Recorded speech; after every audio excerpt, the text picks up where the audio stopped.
working on the windshield pillars for a 58 Giulietta Spider. When we were doing disassembly on the car, the piece that is supposed to be attached to the base was completely corroded and unable to get it off without cutting it off flush. We've got this from our donor piece, which is actually from a later car, and we've had to cut it off of the base of the pillar, and we've been milling it down in order to fit with our application. This is made out of brass. The later model cars are a steel, so we're actually going to have to braze this on there. And as you can see, we've been milling out to get our perfect alignment here, and I'll show you what we've been doing in order to do that.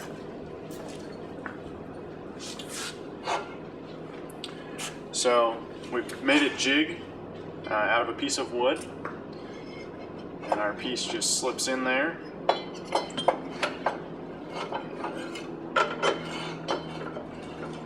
And then it'll be able to be milled perfectly, and we'll have a nice steady jig in order to hold it in place.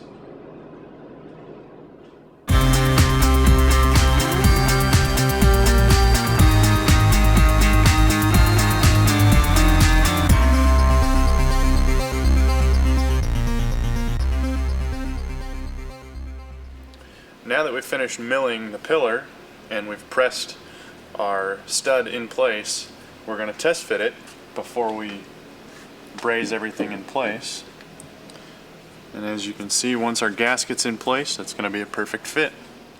We got our windshield trim back from the chrome shop, and we're going to fit it up, as you can see here, before he actually puts it in chrome, so we make sure we have the exact dimensions we need and our windshield will fit.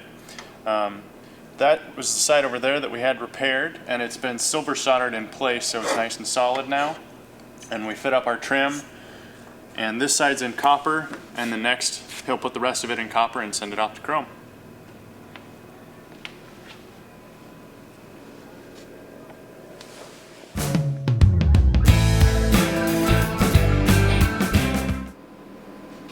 Okay, so this is the original front suspension pieces from this car. This is a 67 step nose that had a pretty traumatic life all the way up to the time that we got it. Literally, the cross member on this car fell out when we got it. We took just a couple of quick blows of a hammer and it fell out because welds were breaking loose. So we took that opportunity to put in a modern 4-bolt front end from a 2-liter car. So it means that most of the suspension pieces become ineffective, which is okay because we're waiting on the parts to come in, but you can see that we completely rebuilt the front end of this car. And we're waiting on the Alcoholics 4-pot brake system for it. I'm a big advocate for if you go up substantially in horsepower, you need to go up in braking power as well. This particular car is going to have a massive twin spark motor that's just going to go quite well. And so obviously when a car can accelerate much faster than what the original design was, you need to be able to stop that car much faster than the original design. But there's some things I wanted to talk about that kind of caught some concern to me, and this car actually triggered that. When we first started tearing this car apart, we noticed there was a lot of, they were metric, but they were inappropriate fasteners on this car. One of the things I want to share with you, and right here, the nomenclature on the top of the bolts differ from metric from standard. So if you have a standard bolt, for example, and it has a number 8 on top, it means it's a grade 8 bolt, which means it's a very hard bolt and it's ideal for suspension pieces. But in the metric world, a grade 8 is actually about a grade 5 in standard. So when you're putting a car together, if you're going to be using new fasteners, you need to be looking for 10.9. That is the modern equivalent of an American grade 8. If that kind of stuff is confusing to you, there's a couple of things you should consider.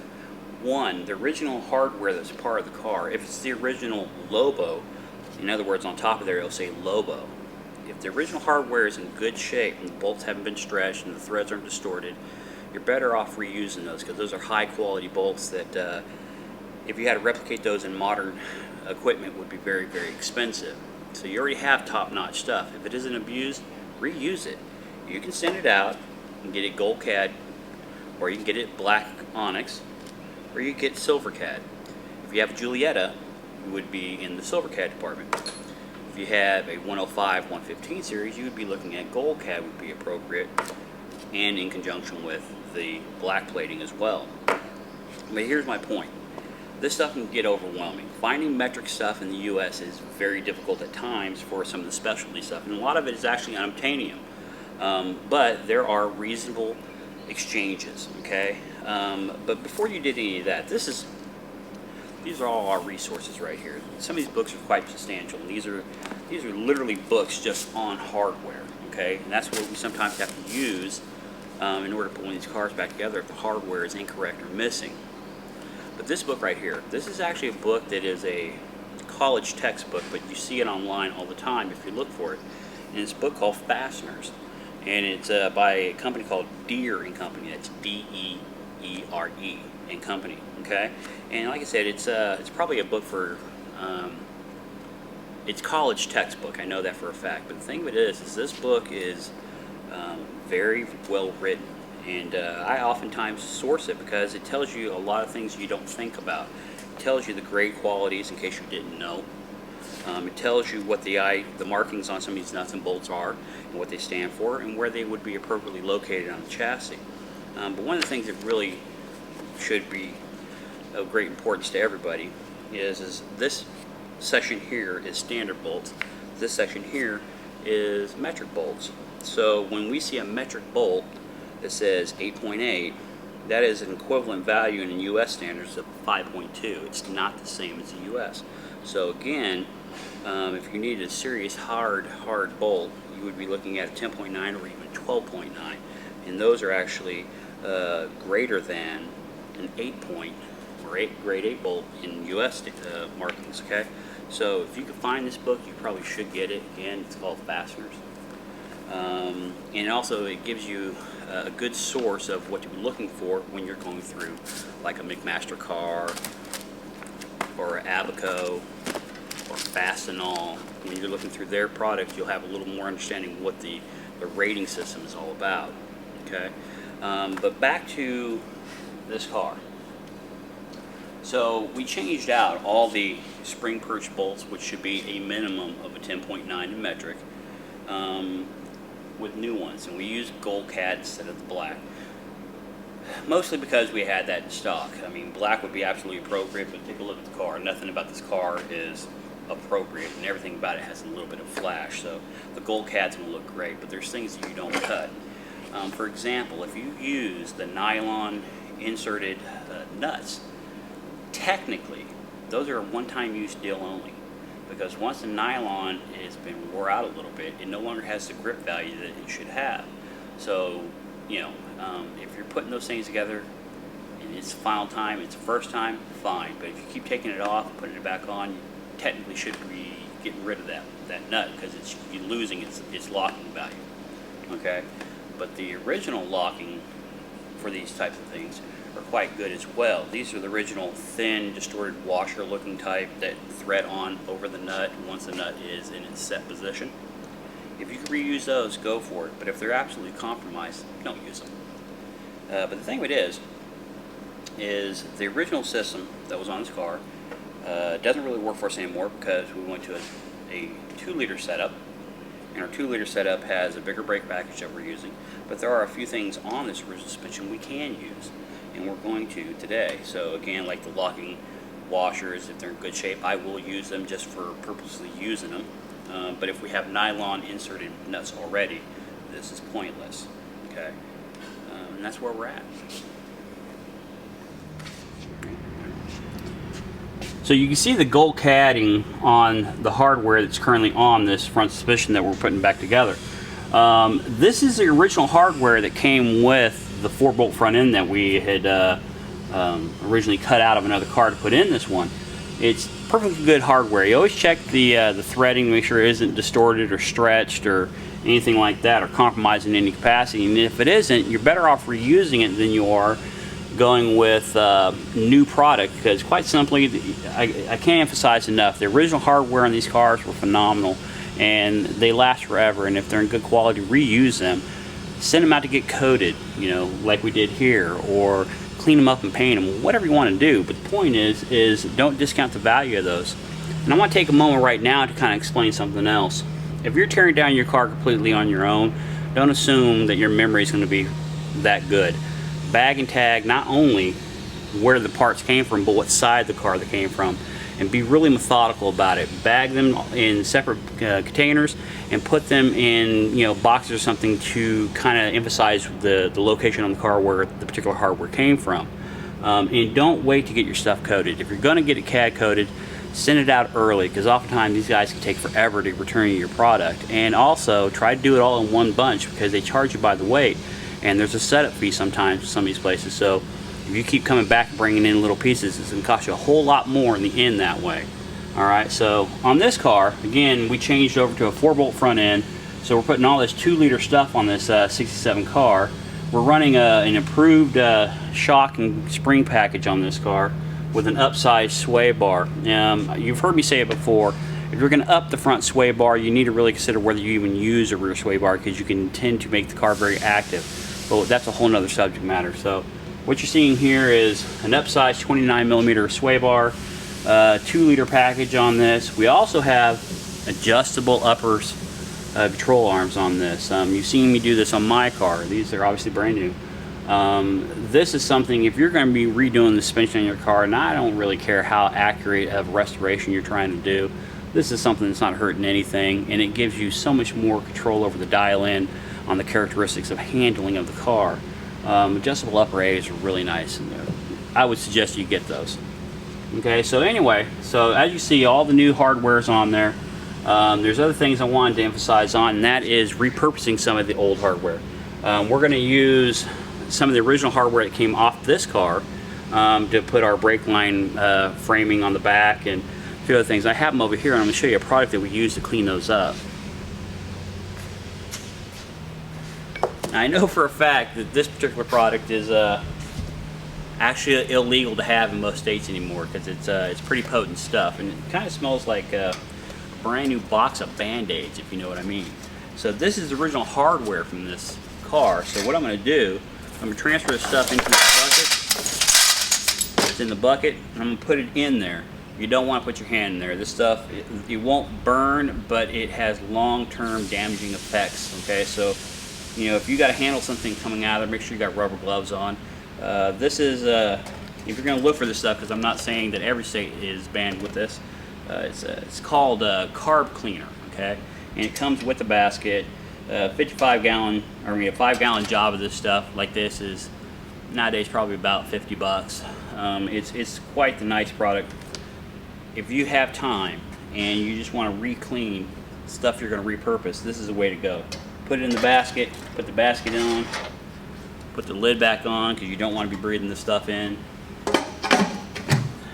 The longer you let it set, the better off it is. Anything like rubber or nylon parts, definitely don't let those go in there, because they will be destroyed by the time you pull it out. If I leave that in there for a couple hours, when I come back, those bolts will look brand new. They'll be squeaky clean. Anything that was silver cat or gold cat will look silver cat or gold cat again, assuming that plating process is still on there. You'll see what I'm talking about in a little bit.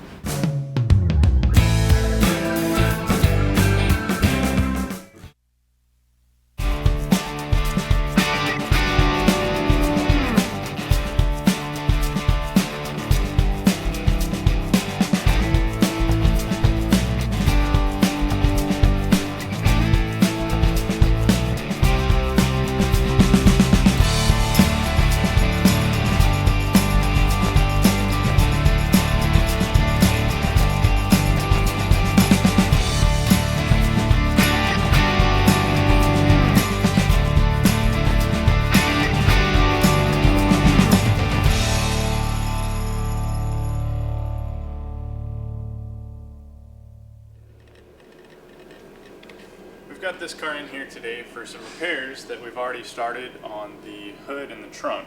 They're in the paint booth now that we've coated the back sides, and this green is a very translucent color, so in order to match it, we're going to have to blend these panels. Well, being the hood and the trunk, after we've blended down the quarter panels, all we would have left is the door. So what we're going to do is we're actually going to tape off here at our style line, and we're going to prep all these areas above that style line and just go ahead and shoot everything above that. Then we don't have to get into blending or anything like that. And again, all we would have left if we did was just this door not getting shot.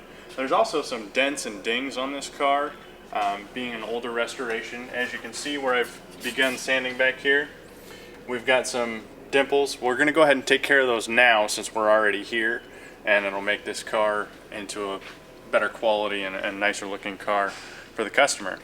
Now, as far as the color goes, being translucent, these were originally shot with a powder blue primer underneath, and we don't really have a good way to match that to original, and being resprayed several times, it really wouldn't be possible anyway. This is the formula we have here, and we got this by taking a camera and laying it here on the paint, and it actually scans the colors of the paint, and it then goes back and puts it in the computer, and it prints out the formula for the color for us.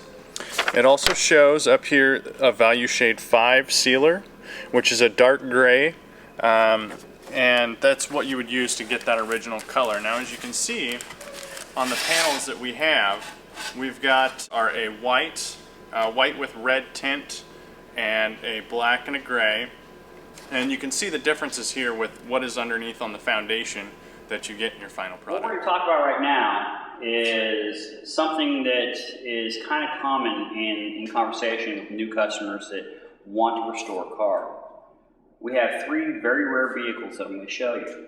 The first one is a Junior Zagato. It's on the 1969 GTV platform, but because it's a handmade Zagato-bodied car, it makes it very rare. This is a very early example. The next car we have to talk about is a 65 Sprint GTC. It's body-wise pretty much the same exact thing as a GTV, but the inner workings are substantially different. Then the last car we have to talk about is the Giulia SS. All 3 of these cars, ironically, were purchased for about the same amount of monies. But what it's going to take to put them back together is vastly different from one another.